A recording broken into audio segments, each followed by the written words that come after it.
Assalamualaikum warahmatullahi wabarakatuh. Selamat pagi semuanya.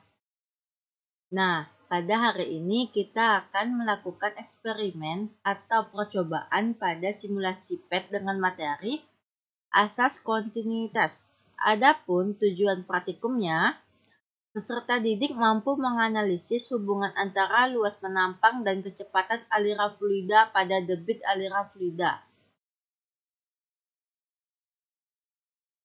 Adapun alat dan bahannya ada handphone atau laptop, internet, dan PET simulation. Dapat dilihat pada cara kerjanya yaitu yang pertama buka PET simulation atau fluid pressure depth flow in akan ditampilkan di layar berikut seperti ini. Nah, nanti kalian tinggal klik saja untuk masuk ke link web PET-nya. Nah, selanjutnya di hasil pengamatan terdapat pipa 1 dan pipa 2. Pada pipa 1 dan pipa 2 sudah saya tetapkan pada luas penampang atau A1. Begitu juga pada luas penampang di pipa 2. Pada luas penampang 1 atau A1 itu ada 2,5 meter persegi, 3,0 meter persegi. Begitu juga sama di A2.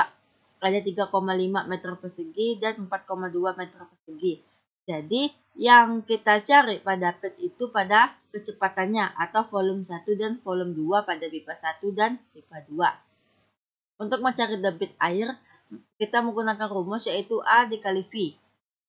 Nah, pada hasil pengamatan sudah saya cari nih. Tetapi saya akan menjelaskan bagaimana mendapatkan hasil kecepatannya.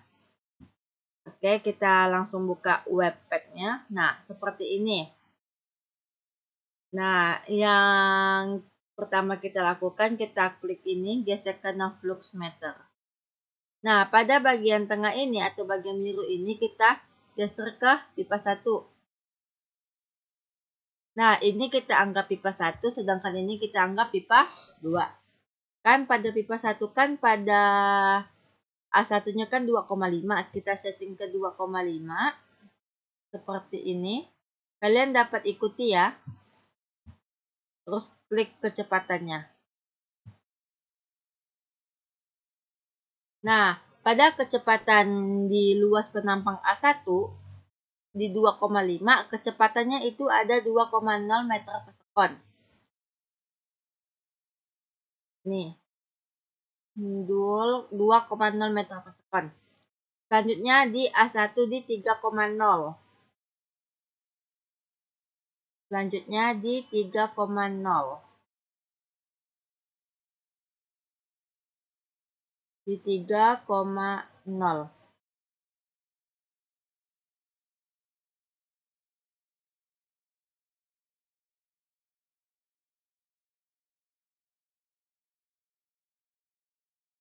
Pada di A1 di 3,0, kecepatannya yang didapatkan yaitu 1,6 meter per sekon. Maka pada di A1 di 3,0 kecepatannya 1,6 meter per sekon.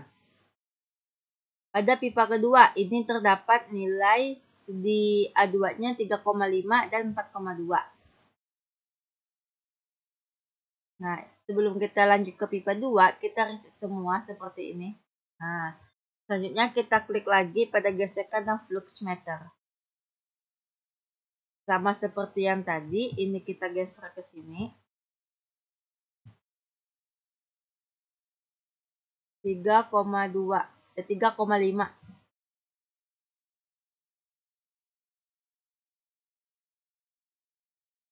Nah,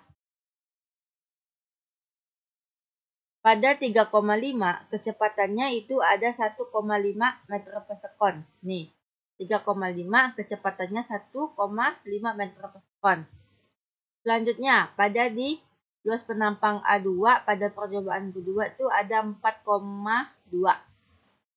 Kita lanjut ke 4,2.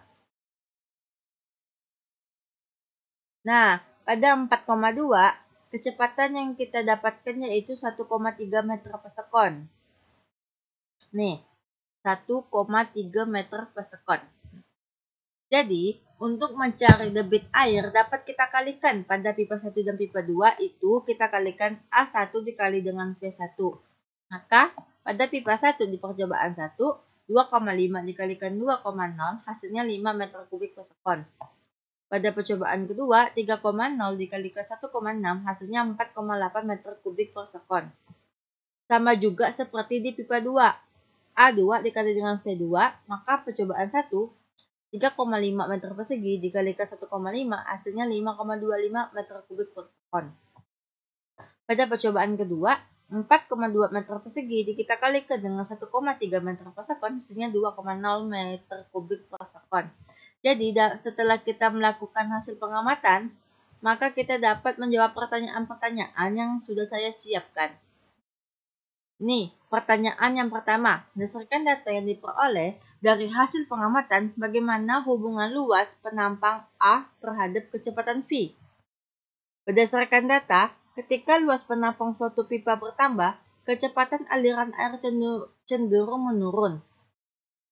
Hal ini menunjukkan hubungan berbanding terbalik antara luas penampang A dan kecepatan aliran V. Artinya, semakin besar luas penampang, maka kecepatan aliran semakin kecil dan sebaliknya. Di soal nomor 2, berdasarkan data hasil analisis, bagaimana pengaruh luas penampang pipa terhadap debit air yang dihasilkan. Debit air atau Q merupakan hasil perkalian antara luas penampang A dan kecepatan aliran atau V. Maka jika salah satu dari A atau V meningkat, debit bisa tetap meningkat atau menurun tergantung kombinasi keduanya. Pada data yang diberikan, terdapat variasi hasil. Yang pertama, pada percobaan 1, meskipun kecepatan berkurang saat luas penampang bertambah, debit justru meningkat. Sedangkan pada percobaan kedua, meskipun luas penampang bertambah, kecepatan turun drastis sehingga debit menjadi jauh lebih kecil. Ini menunjukkan bahwa luas penampang mempengaruhi debit, tetapi hasil akhirnya juga dipengaruhi oleh kecepatan. Jadi, pengaruh luas penampang terhadap debit air tergantung pada perubahan kecepatan alirannya. Selanjutnya di nomor 3, bagaimana konsep asas kontinuitas ini diterapkan dalam kehidupan sehari-hari? Sebutkan contohnya. Konsep asas kontinuitas diterapkan dalam berbagai aspek kehidupan.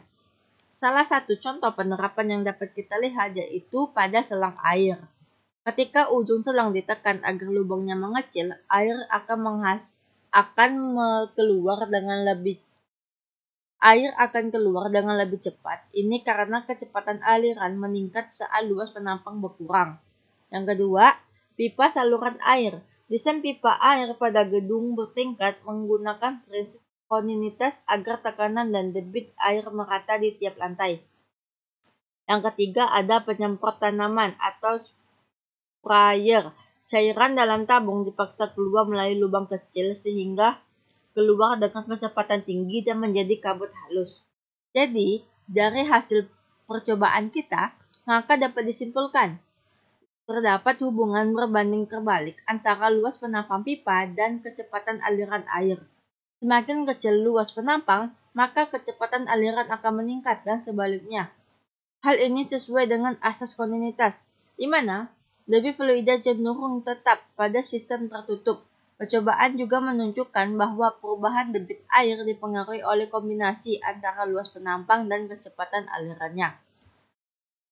Nah, mungkin hanya itu yang dapat saya sampaikan atau dapat saya jelaskan untuk cara mencari kecepatan pada materi asas kontinuitas. Saya akhiri, wassalamualaikum warahmatullahi wabarakatuh.